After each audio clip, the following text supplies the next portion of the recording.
입니다. 네, 우리가 수요일 날에 이제 교회에 대한 공부를 쭉 하고 있어요. 그래서 교회에 대한 방대한 내용을 쭉 얘기를 하죠. 그래서 이제 교회에 대한 얘기 중에서 우리가 지난 시간까지 참교회와 거짓교회를 어떻게 분별할 것인가 할 때 참교회의 세 가지 표징을 우리가 얘기를 했습니다. 자, 이제 우리가 교회론에 있어서 오늘 우리가 좀 생각해 볼 것은 교회의 정치라는 이 부분을 좀 한번 생각을 좀 하려고 합니다. 교회의 정치. 예, 보통 이제 우리가 교회 다니시나요? 교회 다녀요. 그러면 어느 교회 다니시나요? 동산교회 다닙니다. 동산교회는 교단이 어디예요? 이렇게 이제 물어보면 뭐 아시는 분들은 아시고 모르시는 분들은 예장? 뭐 이러고 말죠. 그래서 교단이 어디예요? 라고 할 때 그 교단이라고 하는 게 쉽게 말하면 어떤 정치 스타일을 쓰고 있는 곳입니까? 그러니까 정치, 교회의 정치에 따라서 어떤 교단이 형성된, 이렇게 일단은 편하게, 꼭은 아니지만 그렇게 볼 수가 있습니다. 그래서 정치라는 말은 이제 우리가 일반적으로 쓰는 그 정치라는 말인데, 다스린다, 통치한다라는 거죠. 그러니까 교회의 정치, 그러면 교회는 누가 주권을 가지고 어떻게 다스리고 통치해 나가는가. 교회. 거기에 따라서 이제 방법이 스타일들이 많이 나누어져요. 나누어지면서 이제 소위 이제 교단이라고 하는 차이로 그 정치 스타일을 달리하고 있는 거죠. 큰 그림부터 잠시 좀 얘기를 한다 그러면 한번 이렇게 얘기를 하면 좋을 것 같아요. 기독교라고 얘기를 하면 이제 크게 우리가 천주교라고 얘기하죠. 카톨릭이라는 게 있고 카톨릭, 그다음에 이제 개신교 이렇게 두 개로 일단은 나눕니다. 카톨릭을 우리가 이제 천주교라고 보통 얘기를 하죠. 예. 근데 이제 카톨릭도 이제 크게 두 개로 나눠진다 그러면 이제 로마 카톨릭이라는 게 있고요. 로마 카톨릭. 그 다음에 동방정교회라는 게 있어요. 정교회. 예. 사실상은 다르죠. 카톨릭이라고 하기에는. 근데 이제, 두 개가 싸워서 사실은 여기가 이긴 거죠. 그래서 카톨릭의 대명사는 로마 카톨릭의 지금 대명사를 가지고 있죠. 정교회라는 것도 이제 있고요. 스타일은 비슷하지만 교리적인 부분은 오히려 개신교에 가까운 되죠. 근데 개신교라고 하는 거는 이제 종교개혁이라고 하는 1517년에 종교개혁을 중심으로 해서 카톨릭과 이제 결을 완전히 달리하는 개신교의 하나의 노선이 나오게 되는 거죠. 그림을 그린다 그러면 이제 보통 개신교는 카톨릭에서 나온 게 아니냐. 그래서 카톨릭을 구교라 그러고 개신교를 신교라고 해서 구교에서 신교가 나온 게 아니냐. 이렇게 이제 이해를 하기 쉬운데 보통 이제 이런 이 개신교 입장에서는 그렇게 보지는 않아요. 어떻게 보냐면은 예수 그리스도를 중심으로 해서 사도 바울 사상을 쭉 이어나간 게 이제 어거스틴이라는 사람이 있어요. 어거스틴. 이 어거스틴의 사상이 쭉 나오다가 590년이죠. 그레고리 대제라고 하는 사람을 기점으로 해가지고서 이 기독교가 삐딱해졌다고 봐요. 우리가 보는 견해죠. 삐딱하게. 요 맥이 좀 이렇게 똑바로 가지 않고 삐딱하게 가는 거예요. 이제 그레고리 대제를 중심으로 해서 교황이라는 단어가 나오기 시작하고 하면서, 그래서 이 기간이 약 한 1000년 동안의 역사가, 건 1000년 동안 이렇게 기독교가 이렇게 가니까, 그러니까 이제 이게 아니다, 이 맥을 이어야지라고 했던 게 요게 이제 1517년으로 보는 거죠. 종교개혁이라고 그런 거예요. 그래서 종교개혁은 카톨릭에서 나왔다, 우리는 이제 그렇게 보지 않고 예수 그리스도, 사도 바울, 어거스틴이 이 맥을 이어간다, 이제 이렇게 보통 이해를 하는 거죠. 그래서 카톨릭은 너무 이 맥을 좀 많이 빗나갔다라고 이제 이 종교개혁 입장에서는 그렇게 얘기를 하고 있는 거죠. 그때 이 노선을 계속 나가는 게 이제 카톨릭이다, 이걸 보는 것이고요. 물론 카톨릭 입장은 견해가 다르죠. 전체적인 대세의 흐름이 카톨릭이다, 이렇게 보지만, 그리고 이제 이 카톨릭에 대해서 반기를 들고 나온 것이 개신교다, 프로테스탄트라고 이렇게 얘기를 하지만 보통 우리 개신교 학자들은 이렇게 맥을 끊어진 천년의 역사의 맥을 잇는 거다 이렇게 보는 거죠. 그래서 사실상은 같은 기독교를 하더라도 이제 카톨릭과 개신교는 사실상은 좀 별개로 이렇게 좀 보기도 하죠. 많은 부분에서 공통분모를 가지고 있지만 그래서 이제 카톨릭이 바라보는 개신교, 또 개신교가 바라보는 카톨릭은 이제 뭐 굉장히 많은 견해 차이가 있기도 하고 종교개혁 당대의 이 카톨릭이라고 하는 큰 대세의 흐름, 대세의 흐름에서 이 맥을 이어가야 된다라고 하는 이 투쟁의 역사는 뭐 어마어마한 피비린내나는 뭐 그 싸움 속에서 형성된 종교개혁의 그런 입장입니다. 그래서 이제 이 종교개혁 17전을 중심으로 이제 개신교라고 하는 신교가 이렇게 우리가 보통 구교 신교를 이렇게 얘기를 하고 있는 거죠. 그리고 이제 크게 기독교는 카톨릭과 개신교인가 보다 뭐 이렇게 딱 얘기를 끝내면 얼마나 좋겠습니까? 그런데 이 개신교 내에서 또 이게 노선이 달라지기 시작하는 거죠. 종교개혁의 대표적인 사람 중에 한 사람인 마틴 루터를 중심으로 해서 루터교라고 하는 것이 하나의 교가 형성이 되어지고 그 다음에 종교개혁자 중에 한 사람인 칼빈을 중심으로 해서 장로교라고 하는 게 이제 형성이 되죠. 장로교. 그리고 이때의 종교개혁 당대의 그때의 배경으로 봤죠. 침례교라는 게 나오죠. 침례교인들하고 얘기하면은, 침례교 목사님들하고 얘기하면은, 침례교는 종교개혁 이후에 주어진 게 아니다. 세례 요한 침례에서부터 나왔다. 뭐 또 이렇게 막 얘기를 하긴 해요. 그러나 이제 침례교라고 하는 교단이 종교개혁 이후에 주어진 개신교로 들어가게 되고, 그 다음에 나오는 것이 이제 후대의 요한 웨슬레를 중심으로 해서 감리교라는 게 이제 형성이 되죠. 감리교. 이 감리교 이후에 나오는 게 이제 성결교라는 게 나오고, 이 외에도 이제 뭐 오순절이라고 하는 오순절파가 나오게 되고, 뭐 이외에도 뭐 파가 굉장히 많이 나와요. 요런 걸 다 교단이라고 얘기를 하는데, 교단. 여기서 가지고 있는 이 교단들은 정치 스타일이 다 달라요. 예, 일단 특징이. 그래서 이 교단이 이렇게 나누어진다라고 보는 것이죠. 예, 여기서 이제 얘기를 끝내면 얼마나 좋겠습니까만은 더 복잡한 역사는 이제 요 장로교라고 하는 이 장로교가 또 나누어지기 시작을 하죠. 분열의 역사는 어디까지 갈 것인가? 알 수가 없겠죠. 그래서 이제 한국을 입장을 본다면 장로교가 이제 기독교 장로교가 있어요. 기독교 장로회 이렇게. 그래서 요거를 이제 앞자를 따가지고 기장 이렇게 얘기를 해요. 기장. 그 다음에 이 장로교가 예수교 장로회가 있어요. 예수교 장로회. 요거를 앞자를 따서 예장 이렇게. 그래서 기장과 예장이라고 하는 게 있죠. 그래서 이 기독교 장로교, 예수 장로교는 왜 또 이렇게 굳이 나누어졌는가라고 할 때는 이제 요 기장하고 예장하고 나누어지는 거는 WCC 문제죠. WCC 문제. 그죠? 그 문제로 지금 이게 WCC가 아니라 지금 순간적으로 헷갈리네요. 이 기장하고 이제 이 기장은 지금 한신대학교 우리 소영이가 다니는 학교를 중심으로 한 그 입장이 나오게 되는 것이고, 예수교 장로회라고 하는 것이 이제 장로회라고 하는 것이 광나루에 있는 장로회 신학대학교, 그 다음에 사당동에 있는 총신대학교가 서로가 우리가 정통이다 또 이렇게 얘기를 하고 있어요. 자, 그런데 이 기독교 장로회와 예수교 장로회라고 하는 것이 나누어지면서 예수교 장로회가 또 다시 몇 개로 또 나누어지기 시작을 하는 거예요. 그래서 아까 얘기한 것처럼 예수교 장로회에서 저희 강나루에 있는 장로회 신학대학원을 중심으로 해서 거기를 통합측이라고 해요. 통합측. 그 다음에 이제 이 통합측하고 이제 WCC 문제가 물론 여기서 부딪히면서 나온 게 사당동에 나와 있는 사당동 총신대학교를 중심으로 해서 만들어지는 게 이제 합동측이죠. 합동측. 그 다음에 이제 일찍이 장로교회에서 일제 신사참배 문제로 나누어지기 시작했던 거로 얘기하는 이제 고신측이라는 게 있고요. 고신측.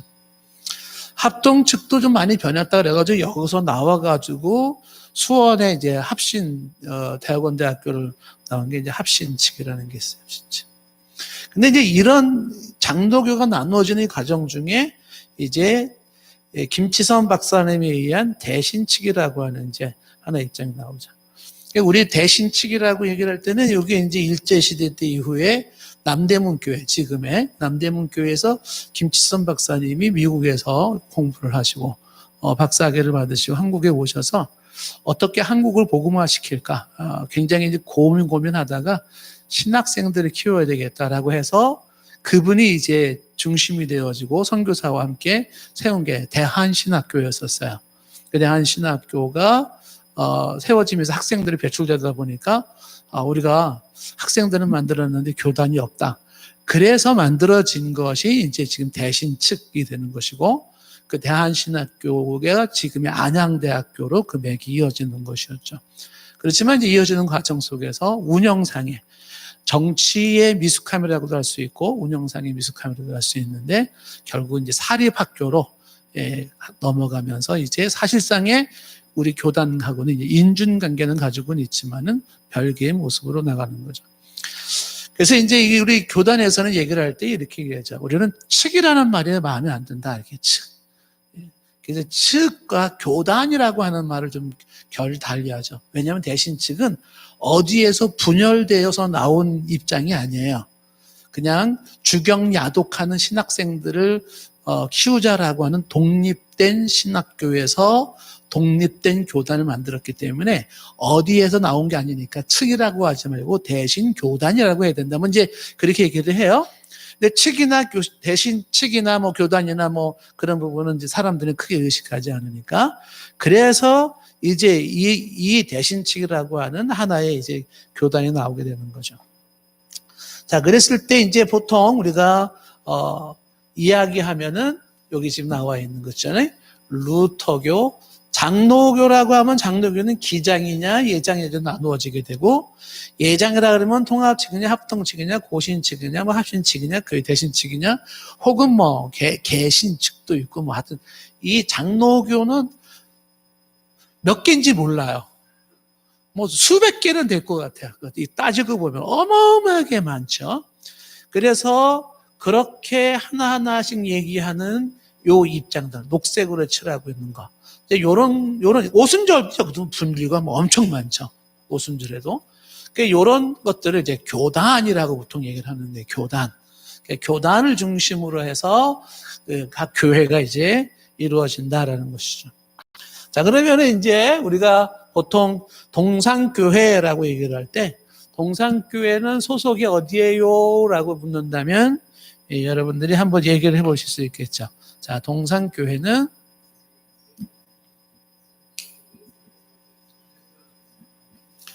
그렇죠. 대한 예수교 장로회. 예수교 장로 여기네. 예장. 그렇죠. 그다음에 여기서도 쭉 보면 대신측이라고 그랬죠. 그래서 대한 예수교 장로회 대신측 혹은 대신교단 이렇게. 그리고 이 교단이라고 하는 이 교단 산하에는 뭐가 있냐면 노회라는 게 있어요. 노회. 그래서 이 각각의 노회들이 있는데 대신측이라는 이 교단에도 노회가 있겠죠. 그래서 우리 교단에는 이제 노회가 작년에 총회에 56개 노회가 있죠. 그래서 그 노회가 우리가 속해 있는 노회가 한남노회. 그러니까 한남노회에 소속되어 있고 한남노회 산하에는 4개의 시찰이 있어요. 그 시찰에서 우리는 남부 시찰에 있는 거죠. 그 남부 시찰이라고 하는 한 10개 정도 되는 그 교회 그 중에 하나가 바로 동산교회가 되는 거예요. 그러니까 이제 이거를 거꾸로 얘기한다 그러면 어떻게 되는 거야? 지교회라고 하는 거죠. 이거 하나하나 교회를 얘기할 때 지교회 혹은 개교회라고 하는데 교회들이 모이면은 보통 시찰이 되는 것이고 그 시찰보다 더 큰 규모가 노회를 내는 거죠. 이렇게 올라가죠. 이렇게. 그 노회가 하나의 교단을 만들게 되는 것이고, 그 교단이 또 올라가면 이제 결국은 기독교라고 하는 올라가게 되는 것이죠. 그래서 우리 교단의 교회 소속은 보통 이제 이렇게 얘기를 하는 거죠. 대한예수교 장로회 대신측 한남로의 남부시찰 동산교회라는 거죠. 자, 지워놓고 물어보겠습니다. 다 외웠어요? 다 외웠어요? 네. 자, 어디 얼마나 얘기 잘하나 볼까요? 자, 한번 해봅시다. 시작. 동산교회 소속은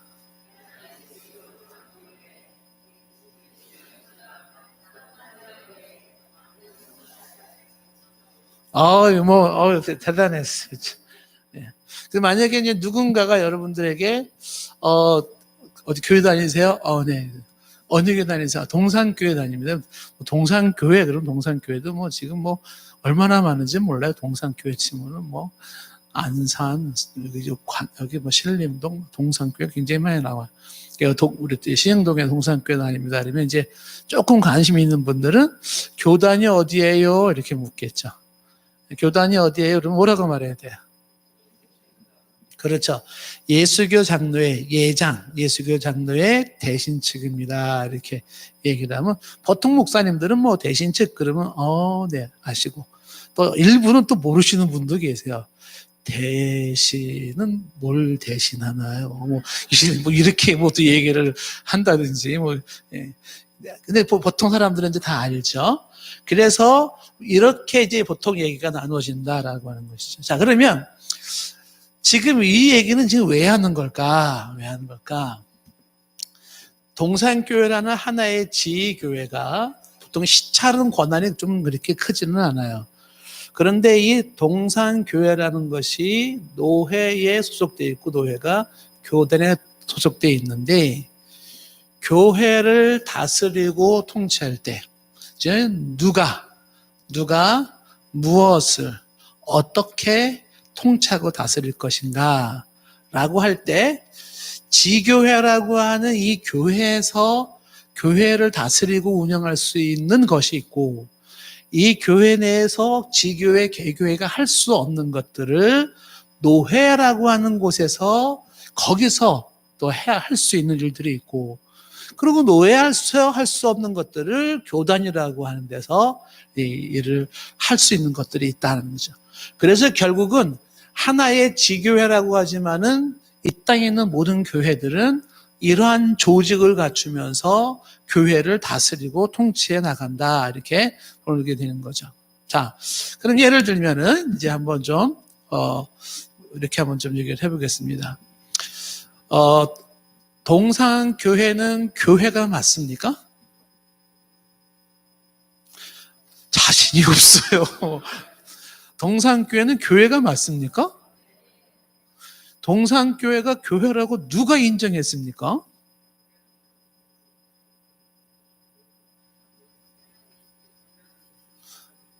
다 나와. 이제 뭐 기독교 대한 개신교 모르고.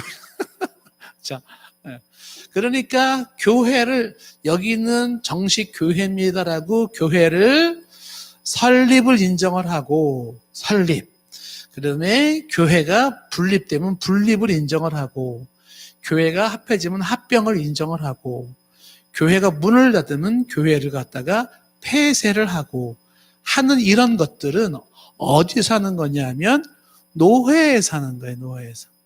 그러니까 노회는 교회의 설립, 그다음에 교회의 합병 혹은 교회의 분립, 폐쇄, 이런 것들을, 교회를 관리하는 게 노회예요. 그래서 노회에서 여기는 우리 노회가 인정하는 교회입니다라고 이야기를 해주는 거예요. 그러니까 여기가 교회다라고 얘기하는 것은, 이렇게 교회라고 인정하는 것은 정부가 해준 게 아니고, 구청에서 해주는 게 아니고, 노회에서 인정해서 교회라 인정을 받는 거예요. 그러니까 거꾸로 얘기하면 교회를, 여기는 이제부터 교회가 아닙니다, 교회를 인정할 수 없습니다, 이렇게 말할 수 있는 곳은 노회 외에는 그렇게 말할 수 있는 곳이 없다는 거예요. 이게 이제 교회 정치예요. 교회 정치. 그렇게 해서 교회는 노회라고 하는 곳에서 그렇게 세우고 그렇게 이제 혹은 나누어져서 분립을 한다든지 합병하고 배설한다는 거죠. 자, 그러면 이제 또 한번 보십시다. 제가 목사가 맞습니까? 예, 그래서 대놓고 맞습니까? 그랬는데 뭐 아니요, 뭐 이러기도 그렇죠. 그러면 대답을 또 해보십시오. 여러분들은 왜 제가 목사라고 인정을 하죠? 그렇죠. 노회에서 목사로 인정을 했어요. 노회에서 목사를 어떻게 했어요? 목사로 임명을 했습니다. 그러니까 노회가 목사를 임명할 때는 어떻게 되냐면 자격 조건을 따지는 거야. 최소한 대학교 4년을 나와야 되고 대학원 3년을 나와야 돼요. 7년. 그러니까 7년의 일반 대학교 4년을 나온다든지 혹은 신학대학원에 3년에서 7년간의 공부를 하고 난 다음에 그 다음에 이제 이 총회라고 하는 이 총회라고 하는 이 교단에서 강도사 고시를 봐요. 강도사 고시. 그래서 고시를 봐가지고 강도사 고시가 패스가 되어지면 합격증을 받으면 노회에서 강도사 인허를 해줘요. 강도사 인허. 그래서 강도사 인허를 받고 그렇게 해서 대학원 나온 지 강도사 인허를 받고 한 2년 정도 시간이 들은 다음에 노회에서 목사 고시를 봐요. 또 목사 고시. 그래서 목사 고시를 봐서 합격을 하면 이 사람은 대학을 나왔고 또 이 사람은 신학대학원 3년 공부를 했고 강도사 고시, 총회에서 하는 강도사 고시를 보아서 합격을 했고 노회에서 강도사 인허를 받았고 노회에서 목사 고시를 치렀는데 목사 고시 합격했고 면접에 통과를 했고 그러면 이제 노회에서 그 사람을 갖다가 목사를 임명하는 임직식을 하는 거예요. 목사 임직식을 해요. 그래서 목사를 임직하면서 이제부터 이 사람은 대한예수교 장로회 대신 측 한남노회에 소속된 목사임을 성부와 성자와 성령의 이름으로 공포하노라 해서 목사 임직을 받죠. 기름을 받는 거죠. 자, 그러면 당신이 목사요라고 하는 거는 어디서 인정을 한다? 노회에서 인정해요. 이 목사를 인정하는 게 국가에서 인정을 하는 게 아니죠. 국가에서 인정을 하게 되면 좀 이따 얘기했지만 정치 스타일 중에 국가에서 인정하는 국가 정치가 있어요. 독일이나 뭐 영국이나 뭐 일부. 그런데는 독일 정부에서 목사 임명장을 주고 정부 소속이 되고 정부에서 월급을 받아요. 공무원이죠. 네. 그런데 지금 우리는 국가 정치 스타일을 쓰는 게 아니라 장로교 정치를 쓰면서 장로교 정치는 이제 노회에서 목사를 임명함으로써 목사가 되는 거예요. 이거는 이제 지자체, 구청에서 관할할 문제가 아닌 거죠. 자, 그러면 이 목사가 문제가 많다. 이 사람 취소시켜야 되겠다. 할 때 그걸 면직이라고 얘기를 하는데, 목사를 면직시키는 것을 어디서 할까? 그것도 노회에서 하는 거예요. 교회의 설립이나 분립이나 합병이나 폐쇄를 노회가 결정하듯이 목사를 인준을 하고 혹은 목사의 자격을 정지하거나 혹은 어떤 잘못해서 치리를 하거나 심한 경우에는 목사를 면직을 하는 것도 노회가 하는 것들이에요. 그러니까 노회가 하는 일들이 있다라는 거. 노회가 하는 일이 있다. 그래서 노회는 지금 대표적으로 교회를 세우고 폐쇄하는 일이나 목사를 세우고 폐쇄하는 일들은 이것이 노회에서 주로 이제 하는 것이에요. 그러면 이제 교회라고 할 때 지교회라고 하는 곳에서 그러면 지교회는 이제 지교회는 교회 나름대로 또 우리가 동산교회 나름대로 움직여져야 되지 않겠습니까? 그렇죠? 그럼 동산교회가 어떻게 움직여져야 되는가라고 할 때 보통 이 지교회 안에는 요거를 잘 운영할 수 있게끔 만들어지는 게 당회라는 게 있어요. 당회. 그 당회라고 하는 요거는 지금 이제 교인들 중에 사람들이 투표에 의해 가지고서 선출된 사람을 소위 말하면 성도들의 좀 대표권을 갖는다라고 하는 장로를 세우는 거죠. 그래서 심우하는 목사와 심호하는 장로가 있을 때는 당회가 구성이 되는 거예요. 심호하는 장로. 그 당회라고 하는 심호 목사 장로에 의해서 사실상의 교회의 전반적인 내용들이 이제 다루어지고 이끌어진다 이렇게 볼 수가 있겠죠. 자, 이제 왜 굳이 장로라는 것을 굳이 왜 뒀을까? 이제 그게 정치 스타일 때문에 그래요. 이따가 좀 설명을 하겠지만은, 장로교는 장로를 세워서 교회를 다스리는 게 가장 좋은 방법이다. 이렇게 생각을 해서 장로를 세우고 당회를 구성해서 이제 이끌어가는 거죠. 그래서 이 당회를 형성하고 그다음에 이 교회가 당회만 가지고 될 문제가 아니죠. 이 당회에 가지고 있는 당회의 역할과 권한이 있고 그다음에 장로교회에서는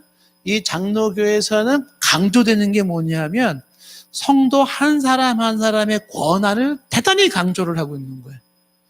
그러니까 이따가 정치 스타를 얘기하면 알겠지만은 다른 데는 성도들 한 명 한 명의 그 권한을 부여를 하지 않아요.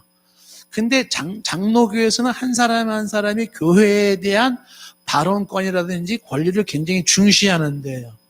그래서 교회에 아주 중대차한 문제가 생길 때, 그 중대차한 문제라는 게 구체적으로 예를 들면은 1년에 예산을 세우고 통과하는 예산 결산을 하는 거. 그리고 교회가 말 그대로 설립과 분립과 폐쇄하는 어떤 중대차한 문제. 그리고 교회에 아주 큰 부동산을 처리해야 되고 재정 문제를 다뤄야 할 때. 이때는 교회인들이 다 모여가지고 이걸 결정을 해야 돼요. 그 기구를 우리가 공동의회라고 이래요. 공동의회.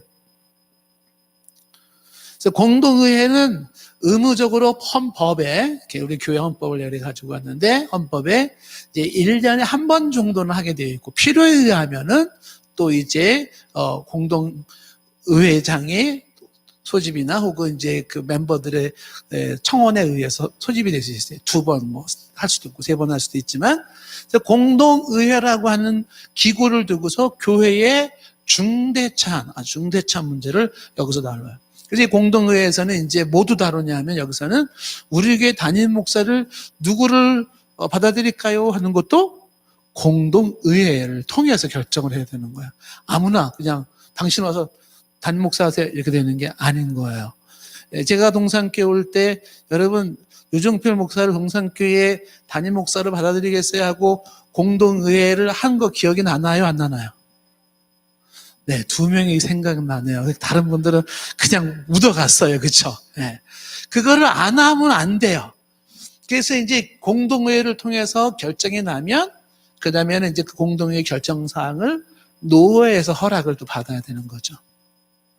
그런데 이제 이 공동의회에서 아까 얘기하는 중대차한 것 중에 이제 하나가 아까 이제 지금 담임 목사 청병하는 거, 예산 결산하는 거, 교회 재산 문제, 큰 문제 다루는 거. 그 외에도 이제 공동회에서 다뤄주는 중요한 게 뭐냐면 교회의 중직자라고 보통 얘기하면은 이제 보통 안수집사, 권사 혹은 장로 이런 사람들을 피택하는 것도 공동회에서 하는 거예요. 다시 말하면 교인들의 권한을 인정해서 교인들이 뽑아라 이렇게 되는 거죠. 교인들이 뽑는 거예요. 그래서 그렇게 해서 교인들이 뽑아진 사람들을 그 사람들의 교회의 대표적인 대표성을 갖고 안수집사로 혹은 권사로 장로로 이렇게 임명이 되는 거죠. 그랬을 때 이제 공동의회에서 그런 이제 직분자들이 추대가 되어지고 그렇게 이제 피택을 받게 되면 권사나 안수 집사 이제 이런 경우 여기서 결정이 났을 경우에 장로랑 다른 점이 뭐냐면 장로는 공동의회에서 결정을 하고 어디에서 고시를 또 봐야 장로 고시를 봐야 되냐면 노회에서 장로 고시를 봐야 돼요. 그렇다고 해서 장로는 노회 소속은 아니에요. 노회 소속은 아닙니다. 그래서 노회 고시에서 장로에서 합격이 되면 그 다음에는 이제 공동회에서 결정된 그 장로를 당회가 안수로 임명을 하는 거예요. 보통 당회장이 이제 임명을 하는 거죠. 그렇게 하고 해서 이제 교회에 그런 직분이 세워지는 것이다. 교회에서 공동회라는 기관을 통해서 교회의 그런 문제들을 다스려 나가고 통치하는구나 이렇게 볼 수가 있겠죠. 그 다음에 이제 개교회로 봤을 때는 이제 재직회라는 게 있어요. 재직회. 재직회라고 하는 재직회는 요 재직회는 어떤 거냐 하면 중요한 거는 교회에 보통 이제 서리집사 이상, 서리집사, 안수집사, 권사, 장로, 그렇죠? 그 다음에 여기 전도사도 들어가요. 우리 헌법에 의하면은. 그래서 교회의 이 재직들이 모여서 재직회를 통해서 교회의 전반적인 또 내용들을 어떻게 해요? 그걸 이끌어가는 거예요. 근데 여기서 놓치지 말아야 되는 게 있어요. 보통 우리 일반 성도님들은 이제 거의 의식이 없어요. 이게 뭐 그게 그거 같고 그게 저거 같고 막 그렇게 생각을 할 수가 있어요. 교회에서 이 세 개의 기구가 이제 보통은 공식적으로 정해져 있는 건데 이 공식적으로 헌법에서 인정하고 교회법이 말하고 있는 이 당회는 치리회 대표적으로 얘기할 때 그래서 뭔가를 치리해 나간다. 뭐 권직만 하는 게 아니라 중요한 부분을 치리해 나가는 것이죠. 그러면 이제 공동의회라고 하는 것은 보통 이게 의결회라 그래요. 의결기관 이렇게 의결을 하는데요. 그리고 이 재직회라고 하는 재직회 한다는 여기서 뭐 우리 여기서 뭘 결정합시다 뭐 이렇게 얘기하는 것이 아니고 재직회는 여기는 집행기관이라 그래. 집행기관. 그 집행기관이라는 건 뭐냐 하면은 위에서 결정된 사항을 집행해 나가는 게 재직회예요. 근데 이걸 이제 모르면은 재직회 할 때 사람들이 의장 우리 이거 합시다. 뭐 결정합시다. 뭐 이렇게 나오기잖아요. 근데 그게 사실상은 엄밀히 말하면 거기서 그렇게 결정하는 문제는 아니에요. 재직회는 위에서 이런 거를 합니다라고 했었을 때 그걸 어떻게 할 것인지에 대한 것만 나가는 거지 의결하는 건 아니다라고 하는 것이죠. 그래서 재직회라고 하는 것은 이거는 보통 우리가 분기별로 보통 이렇게 모여서 분기별로 우리가 재정에 대한 이제 수입 지출에 대한 것들을 이제 얘기하기도 하고 그 다음에 그게 주죠. 그 다음에 주요 사항이 있을 때 이거 헌법에 의하면 주요 사항이 있을 때는 재직회에서 그 얘기를 나눌 수가 있는 것이죠. 그러면 이제 이런 것들이 왜 구성이 되어졌는가? 이런 것들을 통해서 어떻게 해요? 교회를 이끌어가라. 교회를 이끌어간다. 그래서 개교회에서 지교회에서 이런 조직을 통해서 교회를 이끌어가고 그 다음에 교회에 관련된 교회 설립 문제나 목사 임명 문제나 등등은 노회가 관리를 하고 그 다음에 이 노회들이 모여서 하나의 교단을 형성을 하는 거죠. 그래서 엄밀히 말하면 장로교회는 노회를 중심으로 하는 곳이라고 볼 수 있고 그리고 이제 장로교회에 대한 정치를 쭉 보면은 가장 중요한 게 지교회예요, 지교회. 지교에서도 가장 중요한 막을 들어가면 성도 한 사람 한 사람이에요. 그러니까 한 사람 한 사람의 권한을 굉장히 강조하는 데서 거꾸로 그 사람들이 전체 한 사람 한 사람의 권한을 다 부여하다 보면은 100이면 100 사람이 다 얘기하면 교회가 산으로 가겠죠. 그래서 대표를 뽑는 거예요. 그 대표를 뽑아 쓴 사람이 장로고 그 장로는 결국은 대표성을 가지고서 당회를 중심으로 이끌어가고 그렇다고 당회가 마음대로 모든 걸 다 하는 건 아니에요. 전체 의견을 물어야 할 때는 공동회의를 물어야 되는 거죠. 예를 들면 우리가 옆에 뭐 비전센터에서 건물을 구입했다 했잖아요. 하게 되면은 어떻게 해야 돼요? 저거를 해서 은행에서 우리가 얼마 좀 대출을 좀 받아야 되겠습니다. 이제 얘기를 하잖아요. 그러면 은행에서 요구하는 서류가 뭔지 아세요? 굉장히 많아요, 서류가. 뭐, 당의 결의사항 뭐, 나오고, 뭐, 또 담임 목사가 담임 목사 별거 다 조사해요. 담임 목사 별거 조사해가지고, 목사가 진짜 목사인지 아닌지까지 증명해야 돼요. 해가지고 서류 집어넣고, 그 중에 서류 중에 하나가 뭐냐면, 공동의회 결의사항도 달라 그래. 공동의회 결의사항 같은 것들도 넣어야 돼요. 그리고서 그런 내용들을 중심으로 해서 이제 큰 이제 문제들을 처리해 나가는 거죠. 그리고 뿐만 아니라 뭐 교회가 가지고 있는 정관을 이제 보고 얘기하기도 하고 합니다. 자, 그래서 이제 교회라고 하는 것은 요런 조직을 가지고서 교회가 운영이 되고 그 교회가 또 노회를 중심으로 운영이 되고 노회는 그런 교단 산하에서 노회가 움직여진다고 보면 될 수 있어요. 그런데 이제 이 교단이나 노회와의 요 관계라고 하는 것은 약간 좀 미묘함은 있어요. 그래서 보통 우리는 이제 이 교단이라고 하는 이 기관이라고 하는 것은 이것은 한시적으로 노회가 잘 운영할 수 있는 행정적인 일시적인 어떤 기관으로 보통 보기도 하고, 근데 보통은 이 교단의 파워가 많이 세지면은 마치 이게 하나의 국가 개념으로 보여지고 이 국가의 지방 도쯤으로 본다든지 이런 식으로 시차를 군이나 이런 거를 본다든지 이렇게 이제 보는 경향이 있는데, 거기에 대해서 논란의 여지는 많이 있습니다. 자, 그래서 교회라고 하는 것은 이러한 조직 체제를 가지고서 교회가 운영이 되고 다스려지는구나, 이제 이렇게 이해하시면 되겠죠. 자, 그러면 이제 여러분들이 질문하고 싶은 것도 많이 있을 수 있어요. 여러분 이제 그거는 나중에 질문하도록 하고, 그러면 대표적으로 정치가 이런 걸 나누는 건데 어떤 정치가 있나요라는 것을 우리가 이제 한번 예를 들어서 교회 정치의 종류를 한번 좀 얘기를 해보겠습니다. 그러니까 교회 정치의 종류를 보면은 첫 번째 어떤 정치를 쓰는 데가 있냐면 무교회 정치를 쓰는 데가 있어요. 무교회 정치.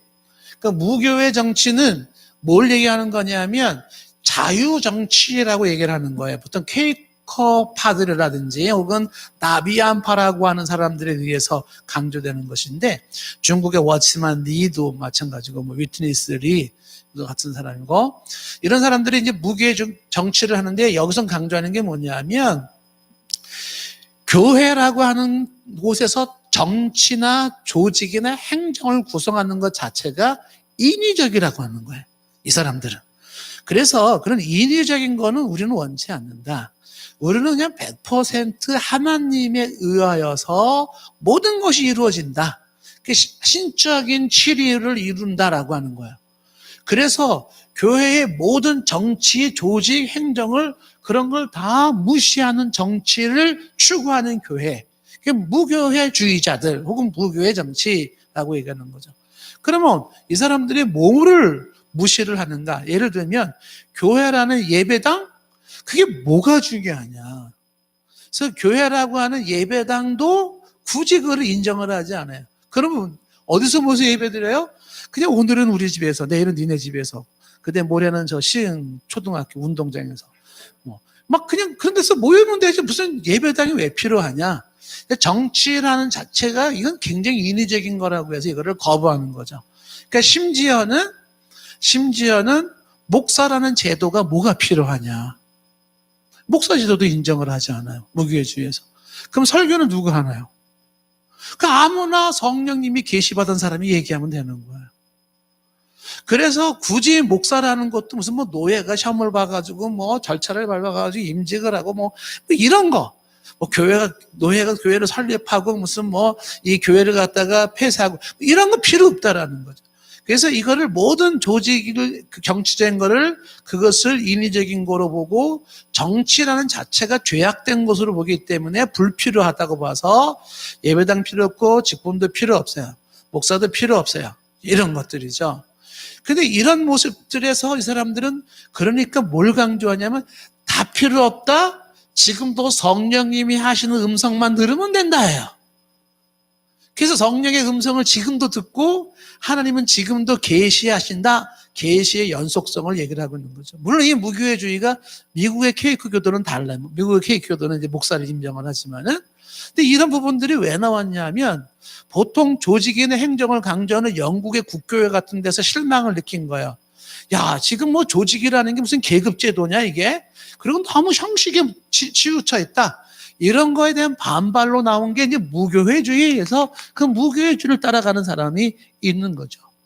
내총감사함이라고 하는 일본에 있는 사람도 무교회주의자, 그 영향을 받았던 함석헌 씨라든지 그 제자 또 있죠. 우리나라 지금 살아계신 분. 그런 분들도 다 무교회주의 영향을 받아요. 그래서 무교회주의 영향을 받은 사람들은 특징은 교회의 정치, 제도, 행정을 그걸 다 쓸데없는 짓으로 보고 있다는 거죠. 그래서 노예에 갑니다. 노예를 뭐하러 가? 노예 왜 만들어? 이렇게 되는 거겠죠. 그런 사람들이 있는데 그것은 우리가 장로교 입장에서는 성경적이라고 보지 않는다는 거예요. 그렇다고 해가지고 그 사람들 우리가 아주 이단으로까지는 몰지는 않지만 대단히 우리는 좀 받아들이기에는 좀 불편하다 이렇게 보는 거죠. 두 번째 정치 스타일 중에 하나가 뭐냐면 아까 얘기했던 이제 국가 정치라는 게 있어요. 국가 정치. 국가 정치라고 하는 것과 그다음에 이제 이 국가 정치를 얘기하는 게 이제 에라스타인이라는 사람에 의해서 이제 그 나온 건데 에라스티안 그런 정치와 국가 정치를 구분하기도 해요. 구분하기도 하는데 이제 같이 얘기도 하기도 합니다. 그래서 영국, 스코틀랜드, 독일, 독일의 국교회 이런데 국가 정치. 그 국가 정치에는 포인트가 뭐냐면 교회는 국가 소속이다 이렇게 되는 거죠. 그래서 교회에 관련된 가장 중요한 교회를 관리한다, 치리한다, 파멸한다, 목사를 임직한다, 권징을 한다 이런 모든 것들을 누가 관할을 하냐면 정부가 하는 거, 국가 정부가. 그런 정치 시스템을 추구하는 데가 이제 국가 정치를 쓰는 교회다 이렇게 보는 거죠. 아까 말한 것처럼 목사도 정부에 소속되어져서 정부의 관할을 받아야 돼. 그 정부에서 급여를 받는 거죠. 그래서 교회라고 하는 것은 하나의 국가의 사회의 한 기관으로 간주를 하는 거죠. 교회에 관한 모든 권력은 누가 갖는다? 국가가 갖고 있다라는 것이죠. 그리고 국가가 교회를 얼마든지 폐쇄할 수도 있고 또 세울 수도 있고 하는 것이죠. 이런 모습들이 대표적으로 나오는 게 이제 중국이나 공산권이에요. 이게 재미난 현상 중에 하나가 뭐냐 하면은 예전에 이제 선교사님들이 선교를 할 때 가만히 보니까는 선교를 할 때 선교를 받고 있는 그런 선교지 사람들이 지나치게 선교사님을 의존하는 거예요. 그래서 선교사님을 너무 의존하는 이 크리스찬들이 너무 좋지 않다라고 생각을 해가지고서 새로운 선교 파트너가 나왔어요. 그게 뭐냐면 삼자 선교라는 게 있어요. 삼자 선교. 3S로 시작하는 건데 삼자 선교는 뭐냐 하면 그 나라 사람들이 스스로 교회를 다스리게 하자. 그래서 자치. 그 나라 사람들이 그 교회를 운영하게 하자. 자립. 그 나라 사람들이 복음을 전하게 하자. 자전. 이 삼자라고 하는 것은 세 개가 자로 시작해서 삼자라고 하지만은 몇 개가 더 있어요. 그 대표적인 게 세 가지예요. 그래서 여기서 강조하는 거는 외부의 교회를 의존하지 말고 선교사를 의존하지 말고 어떻게 해요? 그 나라 사람들이 스스로가 교회를 세워서 다스리고 세워나가고 복음을 전하고 해서 그 권한을 그 나라 사람들에게 주는 거예요. 그 삼자교회의 선교적 영향을 한국도 받았어요. 한국은 성동 케이스라고 보는데 이게 어디로 갔냐면 이 선교 방법이 중국으로 간 거예요. 그 중국은 공산주의 국가 아닙니까? 그 공산주의에서 국가에서는 종교는 아편이에요.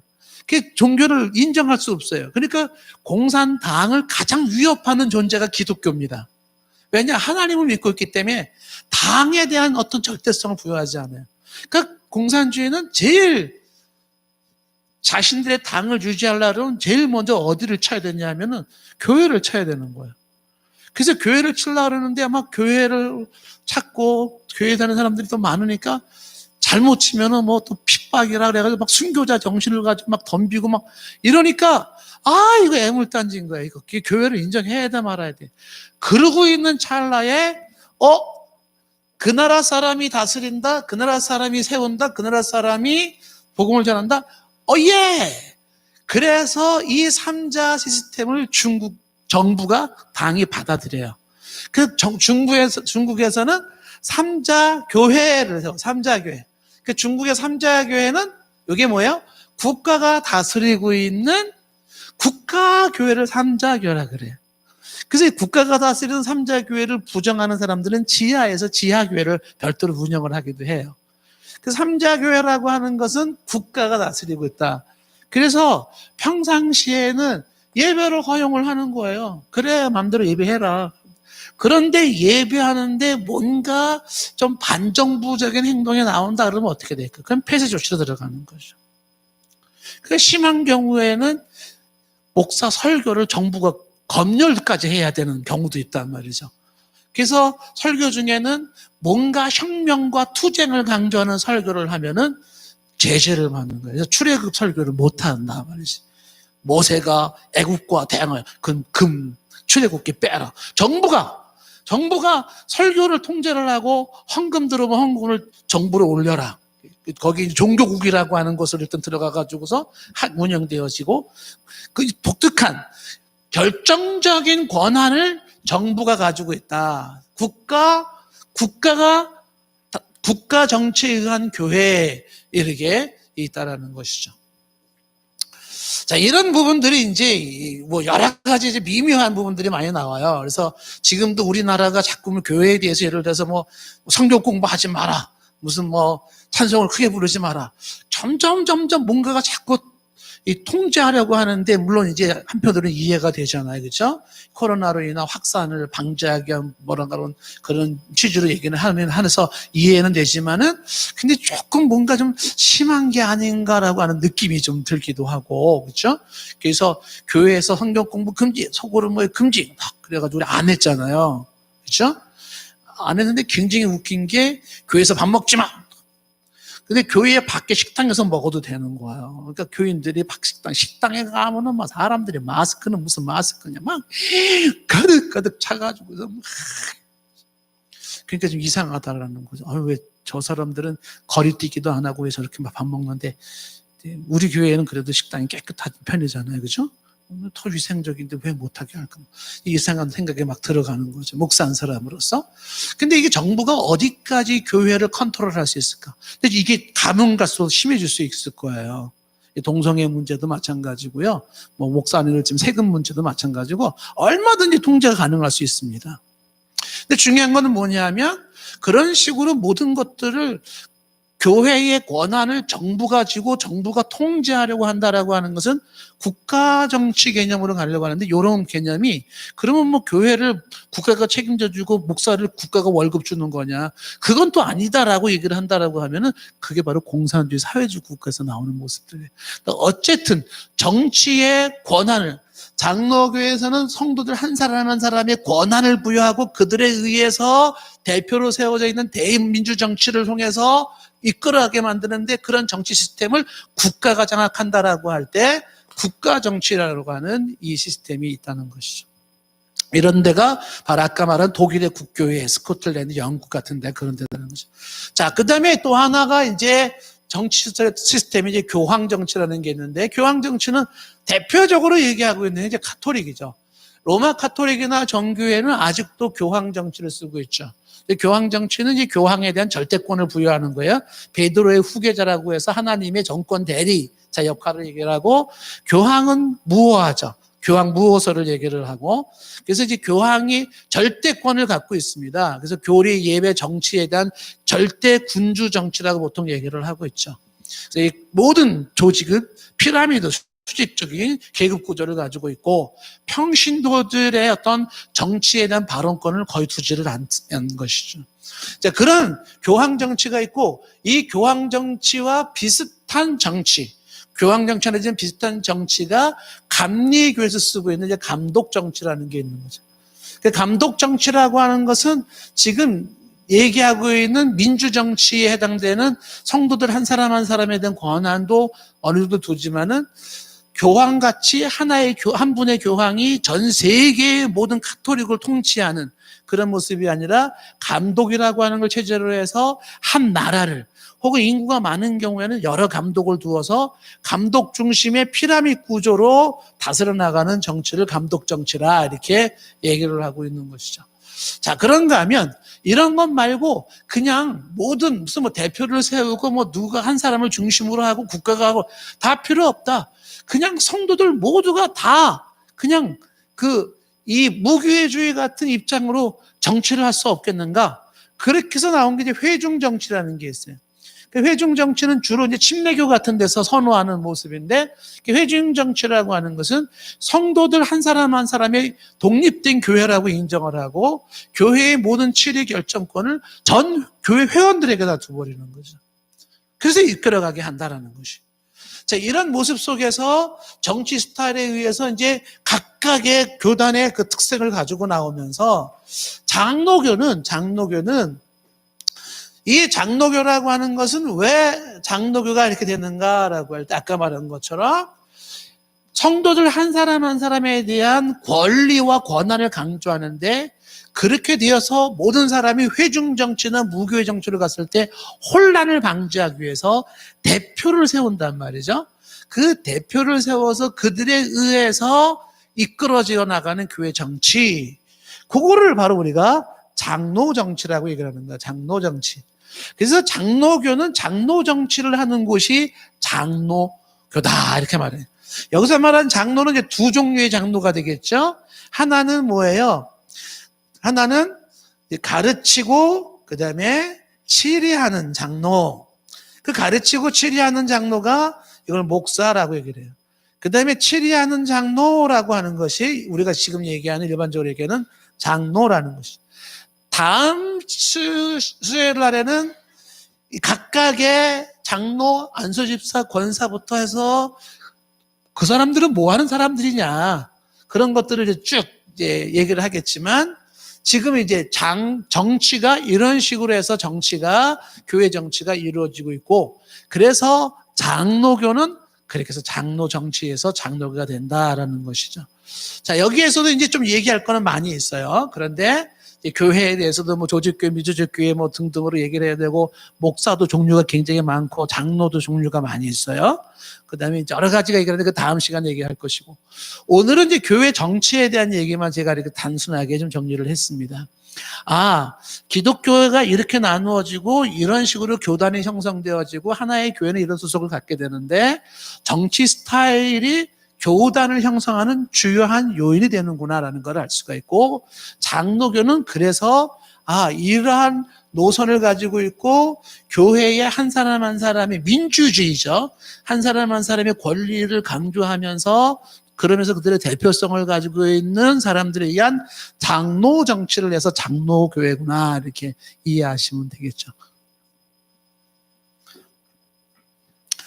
자, 오늘은 여기까지 하고 다음 시간에 좀 더 이어서 우리가 좀 더 설명을 하도록 하겠습니다.